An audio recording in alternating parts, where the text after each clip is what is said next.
Kota Palembang memiliki sejumlah sentra kerajinan kreatif berskala UMKM. Salah satunya ialah Kampung Anyaman Daun Nipah di Kelurahan 34 Ulu, Kecamatan Seberang Ulu 1. Sudah sejak lama, kampung ini dikenal sebagai produsen aneka kerajinan anyaman yang terbuat dari daun nipah.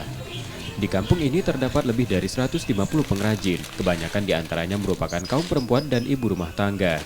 Usaha ini sudah mereka geluti sejak tahun 2000-an lalu. Bahan baku daun nipah didatangkan dari wilayah perairan di Muara Padang, Banyuasin. Daun nipah tersebut dipisahkan antara helai daun dan tangkai daun.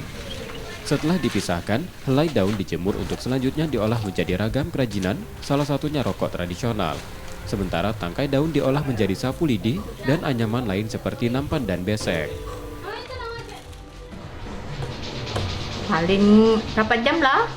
Seperempat jam, Iya. jadi satu ya? Iya. Bahannya dari lidi ya? Iya. Yang sudah dijemur? Ini dijual berapa? Berjual baru 12. 12 Ikut tampah. 12.000. Iya. Sehari dapat berapa Bu tampah? Kadang dapat 8, 10. Keberadaan kampung ini mampu mendukung perekonomian warga. Namun dari pengakuan pengrajin, mereka kerap kehabisan bahan baku, sementara pasokan daun nipah tidak datang setiap saat. Aktivitas menganyam pun terhenti. Karenanya, pemerintah mendorong berbagai pihak untuk menyediakan alternatif bahan baku agar warga tetap dapat beraktivitas. Dari yang 30 tadi. Kadang-kadang putus bahan bakunya yang pucuk tadi dari Muara Padang. Kadang-kadang di sana juga belum terkumpul. Jadi dia mengumpulnya dalam kapal besar kan.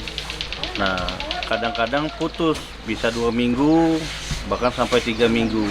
Nah, inilah yang masih menyisakan PR bagi kami, bagaimana warga ini dengan putusnya bahan baku mereka berhenti beraktivitas.